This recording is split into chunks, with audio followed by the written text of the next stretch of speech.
Are you a fan of our podcast? If so, make sure you're following us on all of our social media channels. You can find us on TikTok, Instagram, YouTube, Facebook, LinkedIn, and Twitter by searching Trans2 Performance. By following us, you'll have access to exclusive content, special announcements, and more. Join the T2 community today. So welcome to the T2 Hubcast with me, Martin Johnson. And myself, Scott Morrison. How are you doing, Scott? I'm very well, say yourself. Very well indeed. Looking forward to this topic. We've just had a little bit of a brief off camera, like what we are going to talk about today.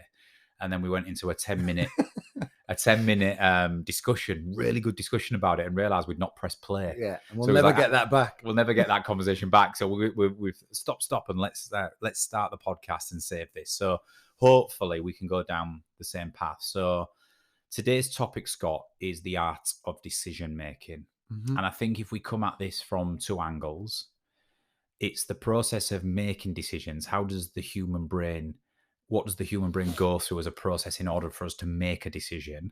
And then part two is the implementation of those decisions. What's best practice of how we can go about effectively executing and implementing against that decision. So if we put it into two parts, decision making, and then we've got to go forward and implement that. Okay. If you're operating in an organization and you have to make decisions all the time, and sometimes they go well and sometimes you don't get people behind them and whatever it might be, this is going to be of use. Yeah.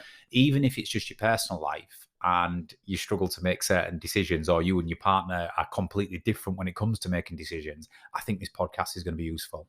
Yeah. Agreed. So before we start, Scott, let's jump straight in there with you. Do you find it easy to make decisions? How does that differ from your partner? Yeah, I am a clear decision maker. It comes into the head and I'm there. I have an idea of what I want to do and I move forward very quickly. I am an 8-3 in print, which is obviously strong and independent, needs to succeed. The wife, on the other hand, is a 6-7. So safe and secure, but enjoy life. So she's in her own world of That's turmoil. A real strange combination. If you listen to this, Corey, there's not many of them on the database, put it that way. Yeah. So she's both risk averse in some situations, very cautious, very diligent, and then very spontaneous and frivolous in others. And it just really depends on absolutely what it is, where she's at and where the mood of the day is going. Yeah. One minute she'll be right into it, and the next minute it's like, oh, do we need to be doing? Yeah. And it's like, where? And I bet sometimes she makes a decision with the 7, the enjoy life and be happy, let's just do it. And then afterwards, the 6 kicks in and she starts procrastinating over whether it was the right decision to make. Listen, she has arguments with herself on the sofa at home. We're going to do this, and I go, okay, and then she goes off for an hour talking to herself. Do you know what?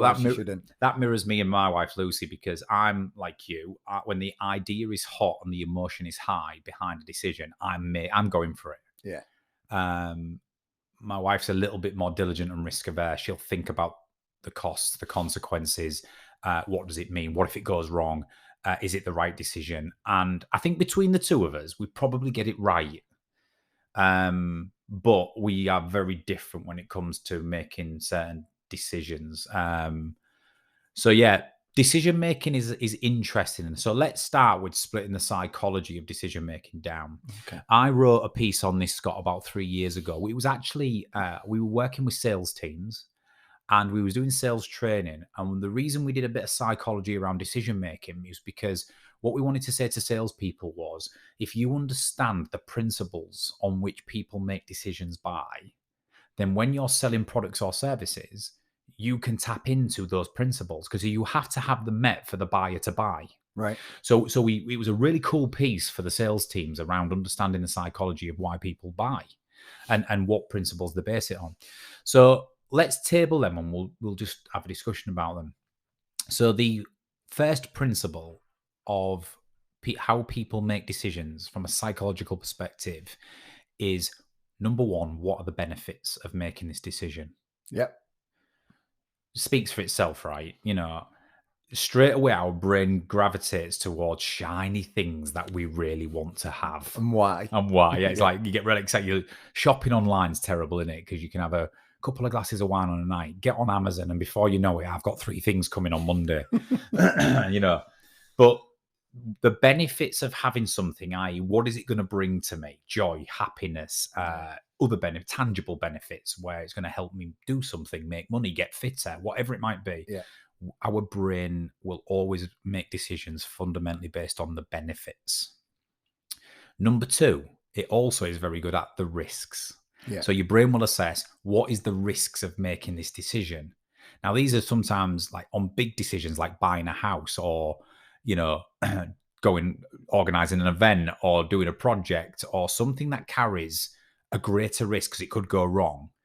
The brain will also assess the level of risk around making this decision. So benefits, number one, risks, number two. Yeah. Number three, costs. We will always place a value on our decision-making process around the costs. And there's two things here. The financial costs of this decision, what's it going to cost me from a monetary perspective? But the time, how much time is it going to cost me? Yeah. How much am I going to have to dedicate my energy and efforts and time towards this? And the final one, which is arguably for me the most powerful, is the emotional driver. What is my emotive response and reason behind this? Have I got some serious emotions invested in this, good or bad? Yeah. So emotional driver, costs, risks, benefits. They're generally, Scott, the four fundamental principles of how human beings make decisions. Yeah, and you can see how that would be the premise of, the blueprint to how you would move something forward. I completely agree. So let me ask you a question. Do you think that in every human being, if you placed a percentage match of influence on those four factors on how you make decisions, do you think every person would be the same in terms of where they place their value on that? Absolutely not. We just mentioned Corey and myself, two completely different humans, and straight away I'm about benefit. So let's do yours in order now. So at the top of the tree, you're going to look at the benefits first. Yeah. Right. So benefits number one. Emotions will be second. Yeah. Do I want to do this deep in my emotions? Am I ready for this? I'm up for this. This looks great, and I can vision something. I can see why it's going to be great for me, and I'll peak in my emotions. I'll be psyched. So let me just stop you there. So 1 and 2 is for you. What's the benefits of this? Yeah. And emotionally, am I invested in this? Yeah. Right. I almost am going to stop there now and say it really doesn't matter about 3 and 4. You've already made the call and it will be what it will be. Yeah. Because they're the two strongest of the 4. Certainly in some people who are wired in a certain way, when the idea is hot and the emotion is high, you're going to act. Yeah. Okay, what's third? Probably risk. So is there before I make this decision, is there a risk to it in any way? Am I making a reckless decision here that could carry a serious consequence? Yep. Okay. And then finally, cost. It is what it is. If you've assessed that the benefit is high, you're emotionally invested, and the risks are relatively low, it doesn't really matter about the cost. I'll make it work. Yeah. Okay. All right. So I would go exactly the same. I think no. I would have a slight difference. I think I'm emotional first. Yeah. Like if something captures my imagination and my emotions are very strong around it, even if I can't fully see the benefit, I think I'm going, right? Yeah. Then it's the benefits and what I'm going to receive from it. And then it's, quick assessment on risk, but it's a very quick assessment on risk. And I'm always like, what's the worst that can happen, right? And then, sometimes I get to the checkout and I don't even know the cost. And then, I put something on the checkout counter and they go, £250, please. And I try and act really cool, but I'm like, what? How much? Fuming. How much? Because I place such a low amount of onus on the cost. And that's quite reckless and frivolous sometimes. My wife warns me all the time, but I actually nearly fall over when they tell me the price. But that's how my brain makes decisions. Yeah. The only time I consider cost higher is when I'm stood side by side with a wife. Yeah. Because I know if we looked at a hair function, it would be benefits, cost, risk, then emotion. Yeah. Yeah. And everyone, and that's the point to make on this. If you're listening to this, do your own order now. Just in your head, when it comes to you making decisions, whether it's in the workplace or in your personal life, what's your order based on the 4 principles of decision making in psychology? Are you benefits, emotions, risk, cost, or are you the complete reverse? I'm what's the risk first, then what's it going to cost me, then I'll start thinking about the benefits, and then my emotions are always usually low. I make a rational decision. I never allow my emotions to make the decision. And print profiling and psychometric testing does give you a view of that. Like, for example, if you're a 5-1 in print, or if you're an analytical or a blue in insights, you might be far more wired towards assessing risk, cost, and benefits before you even allow any emotions to come into it. Probably cost as well, So I think, whereas if you're a sunshine yellow in insights or a 7 in print, you just see something and go, oh, I really want to do that. That's really exciting. And you'll place a lower amount of onus on the diligence part. So just have a little assessment now on what your order might be. But we make decisions, Scott, fundamentally based on 4 psychological principles. Benefits, emotional drivers, cost, and risk. Now let's bring this back into the workplace, to teams, because we work with a lot of teams, leaders, on decision making. There's a saying, isn't there, Scott? There's nothing more powerful than a decided mind. Right. Which is why decisions are so important. In life, everything results in a decision that you have made at some point. Consciously or unconsciously. So if you think about that, decisions are the catalyst for everything. And this is why exploring this topic is so important. So when we work with leaders and teams, understanding the 4 principles of how we make decisions, what happens then when there's a collective decision to make, because you're in a team and a group and you need everybody on board? So don't forget now, right? You're a leader with 5 people in a team. You sat in a room and you're trying to make a decision on a project or on an initiative or something that you need to deliver. You've now got 6 people in that room who have got a different order of those 4 principles, right? You've got the leader who's like me and you, high on emotional driver and benefits and wants to crack on. You've got the analytical team member in the corner who's in a completely different place. They're asking loads of questions about cost and risk. They're looking like they're a blocker. They're coming across as negative and that they don't want to do it. They just think their order is different to yours. Then you've got someone else over the other side of the table who is just pure emotional driver. Let's just get on with it. This is a waste of time. If we're going, we're going. We'll work it out. And you can see how that dynamic is incredibly different for leaders to manage. Oh, absolutely. Bringing, I guess the first course of action is hearing everybody's list, everybody's order. Fair point. And why. What is that's kicking them into one position, talking about the emotional driving forward. And like you mentioned, the analytical coming into the risks and the costs. What's the implications of that? What's the negatives as an outcome, rather than charging headfirst into a big project with a big budget and riding high on nothing but emotion, and it'll look great for the organization. Is that always the way forward? It might be in that short period of time, but on reflection, what does the analytical bring to the table? What sense does that manifest? I think you've nailed it there, Scott. I think one of the things to take away from this podcast is that unless you're aware of what we're talking about here and you cater a discussion that allows everybody in the room to go through their order and fill. So if you drew a flip chart, so best practice tip for leaders and teams, draw a flip chart and draw a cross in the middle of the flip chart. So you've got 4 squares in the flip chart. And in the 4 squares, write the 4 principles: emotional drivers, benefits, costs, risks. Then we go around the room and we will talk about the decision that we're going to make, or the different types of decisions we're going to make and what we want to achieve. And then as people are sharing, we fill those 4 boxes. So if that person in the corner who's more focused on risk and cost is giving you a load of, you've got to be careful here, and have we thought about X and Y, stick them all in the risks and cost boxes. Sure. And if the excited personality in the corner's going, yeah, but look what this could do for us, and if we just, and I think it could work, and if we just do A, B, and C, write all that in the benefits and the emotional drivers boxes.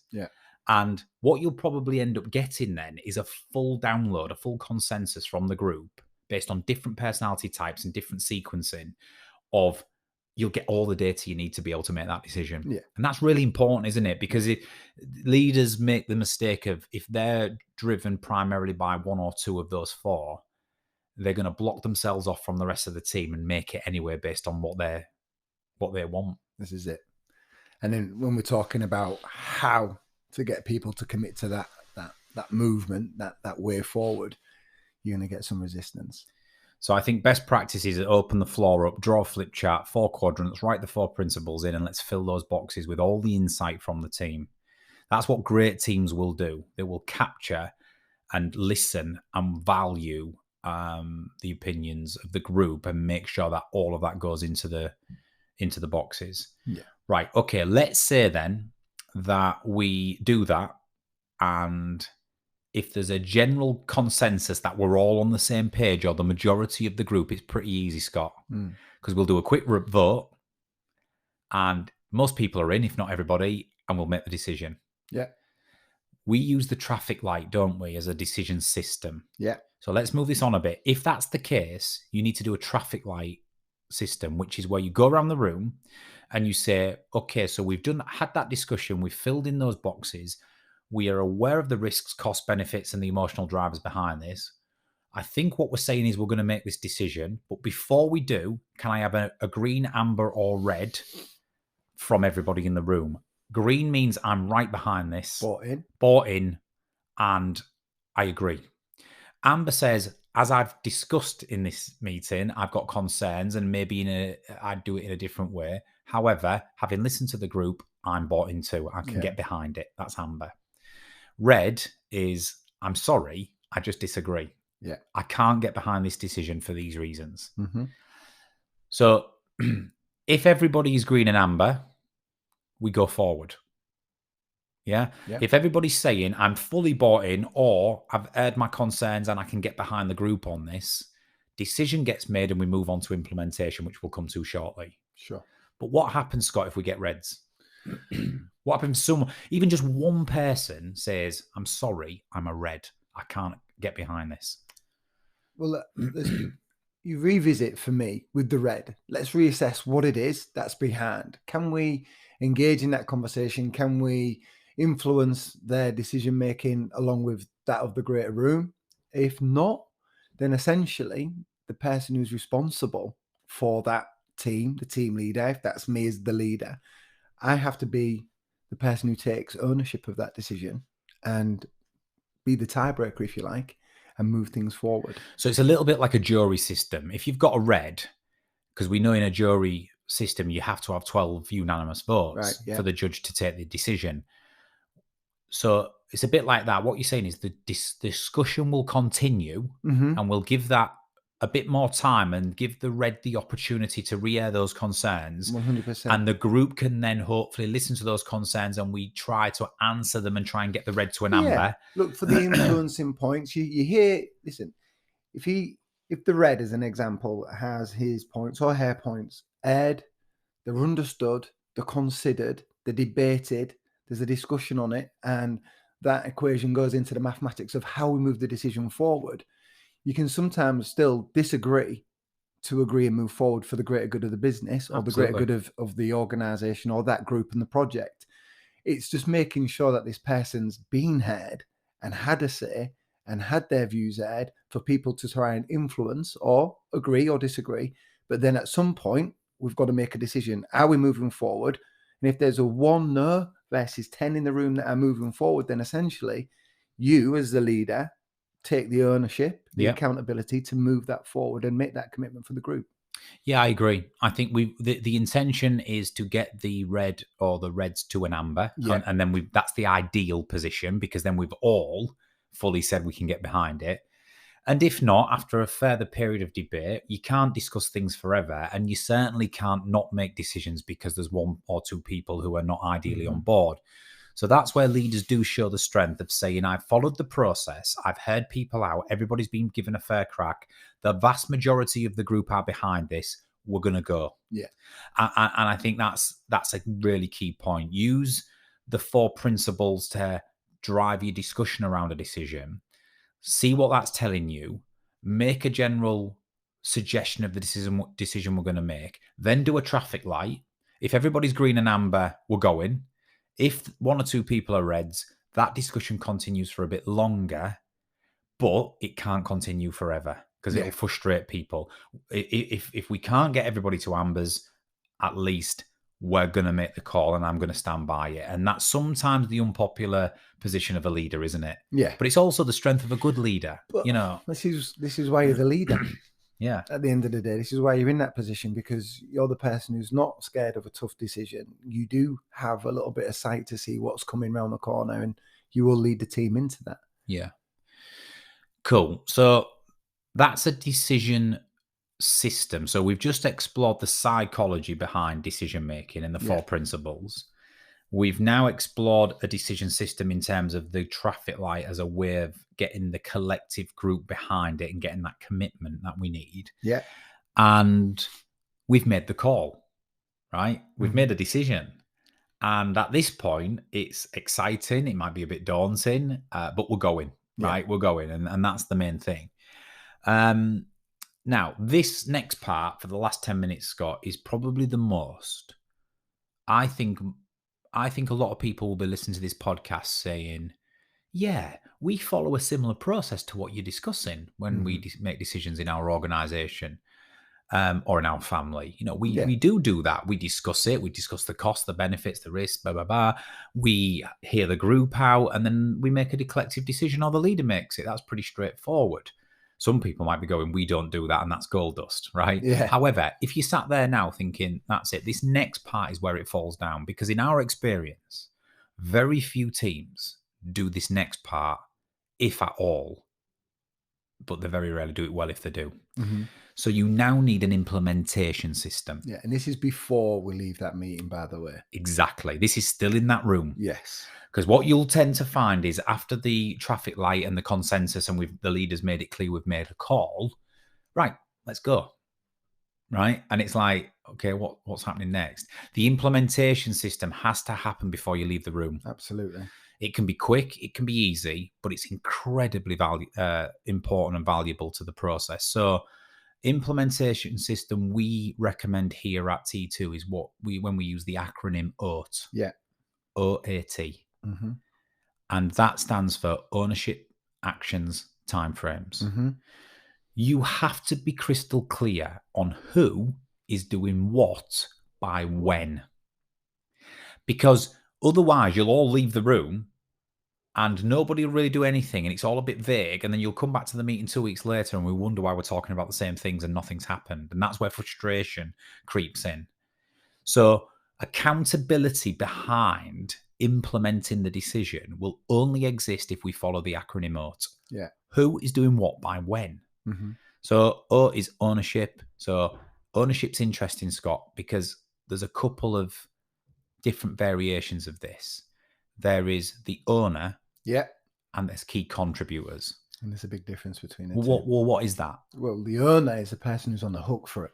I love that. Just you're on the hook. Yeah, you can put nice words around it, but the general gist is that's your function, that's your job role, that's what you've earned, that's you. Now there can be 4 other people that's in the mix, but I'm responsible for getting that part of my job, my project over the line. That's me. So when I come back in 2 weeks to this meeting, if I'm the owner, so let's say we've made a decision on a project.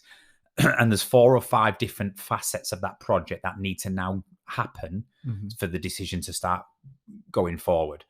The owner of, right, you've got to go and survey the teams in the organization over the next 2 weeks to reach some consensus around data that we can use in order to push this forward. Right. You're saying to that person, you own that. Yep. You will be responsible for coming back in and giving us an update and making sure that survey has been conducted and captured. Done. But a key contributor might be that person can't survey the whole organization on their own. So they need the HR function to support them with this. So there's maybe 3 or 4 key contributors who have got to do their part, but they're not on the hook. It's the owner's job to make sure that happens. That's right. The delivery, the time, the completed item is down to the owner. Yeah. 100%. And although that owner might not physically do everything, no, there's going to be an art of delegation in there. They've got to ensure it happens. Communication, it's got to be there, but it's going both ways. So what I communicate out, I've got to get back in. I've got to be able to deliver that back to that group, that team, on point, on time, with the relevant information, so we know how to make a decision moving forward in that section. So who is split into 2? Who is the owner of this item of the decision or project, and who are the key contributors they need to support them with, but they're on the hook for it. So make sure that when you have implementation discussions after a decision is made, that you assign clear ownership to somebody who's going to be on the hook. Because the problem with the shared responsibility is that it's nobody's problem. Always remember that. So we need someone on the hook, but key contributors need to be identified in order for it to be fulfilled. Absolutely. Those key contributors are as important as the owner, but responsibility lies with the owner. Then we come to actions. What do those owners and key contributors need to do? So in the meeting, agree some specifics around the actions people need to undertake. And then timeframes is by when. Yeah. And that's really important, because if you don't have the timeframes on, things will push and drag. So when you say to an owner or a key contributor, you have to do these actions and come up with these outcomes by the 23rd of March. Yeah. And we'll reconvene and make sure that that's happened, and then we can go again. The time frame is it's the compelling reason for those actions to take place. Yeah. And that's where the accountability piece comes in, because the clock's ticking. And in the absence of ownership actions timeframes, you will always struggle to drive an implementation of a decision forward, especially if it's complex and multifaceted and involves a lot of people. So it's so important that we have those things agreed. And then when you come back to the meeting on the 23rd of March, and Scott Morrison is the owner, and I go, Scott, so let's start with you. In the last meeting, we agreed that you would conduct a survey of the organization, and we would capture these 5 things in order to move the decision to the next level. Can you show us it, please? Absolutely. And let's say you go, absolutely. Put your slide deck up, you show us it all, you talk us through it. Now we're on to the next step. Yeah. Let's say you enter the meeting and you go, I'm really sorry, guys. I just haven't had time. I've had problems with the HR team. We had 2 sickness, people off on sick, not being able to get the survey out, this, that, and the other. That's, there might be valid reasons for it. However, you've got to shoulder the burden 100%. Of the fact that you haven't driven your items through to the timeframes we agreed. Yeah, and that's accountability, isn't it? 100%. And the other side of that is, if I've OT'd this correctly, I've given myself time. I've not run myself short of time. I've used my brain. I've looked at what actions need to be taken on. I look at my tools available to me, my personnel, my HR, if you like, and I've sat there. And if I'm using my brain and it's a 15-day project, I'm telling you I'm going to deliver it in 20. I'm going to make sure I under-promise and over-deliver. So to your point there, making sure that when you do have the original meeting, that you're comfortable with the timeframes being suggested is key. Don't just say yes to something that you go, hang on a minute, I've got 3 HR members on holiday. A survey typically takes 2 weeks to run. That's a bit too aggressive. 100%, because you are on the hook. Yeah. So don't sell yourself short. Yeah. 100% don't sell yourself short. Make sure you've got everything in play to make sure we're talking about who, what, and when. And you're putting yourself in a danger zone by not doing that effectively. Yeah. As well as the project, by the way. Yeah. It's gold dust. So 28 minutes already. We've got to wrap it up. So let's just recap, Scott, what we've said on this call. The art of decision making is an interesting area, but it's the most important thing to get right and explore, because everything we do in life involves making a decision. We covered the psychology of making decisions, personal and professional. The 4 principles of making decisions are: what are the benefits of me making this decision? What is my emotional driver behind it? What are the costs and what are the risks? So we moved on then to saying, like, in the workplace specifically, if you're going to make good decisions as a team, as a collective, especially, you need to sit in a room, separate a flip chart up into 4 quadrants and absolutely drive a discussion, because everybody's decision-making order around those 4 principles will be different. So we want to draw out all the risks and what the costs and what the benefits and what the emotional drivers, and that will help us form our decision. At that point, we need to have a decision system, which is what we call the traffic light. You need to go around the room, given what we've discussed, and say, this is what we are proposing as a result. Yeah. Who's green, who's amber, and who's red? All green and ambers, we go with the decision. If there's red, 1 or 2 reds, we need to continue that discussion. And if we can't come to a conclusion, the leader will make the decision. And finally, we've got to have an implementation system. Don't leave the room without ownership actions timeframes. And then and only then will you drive the accountability and commitment needed to achieve that decision effectively. 20 seconds, Scott. Any final thoughts? Final thoughts. It's clarity is for these outcomes. And that's going to be a key thing for everybody. They know what they're doing. They own it. Yeah, it gives everyone clarity. Love it. Scott Morrison, love that. Thank you very much. Thank you. And we'll be back shortly with another T2 Hubcast. Introducing the T2 Leadership Retreat 2023, the ultimate leadership development experience from the people performance people. Join us at the prestigious Grove Resort in Hertfordshire for our annual leadership retreat, where you will be joined by other senior industry leaders in this immersive 3-day experience. The T2 Leadership Retreat will include a 3-night all-inclusive stay at the 5-star Grove Resort, multiple leadership tasks, sessions and challenges, an in-depth personal leadership 360 report, an exciting off-site activity at a nearby location, as well as access to psychometric profiling and self-awareness tools. The retreat will be facilitated by experienced professionals from the world of business, the military and professional sport, and will feature high-profile guest speakers Sir Dave Brailsford, Director of Sport for Ineos, and former New Zealand Rugby Union captain Sean Fitzpatrick. To book your place on the ultimate leadership experience of the year, or for more information, please contact help@trans2performance.com.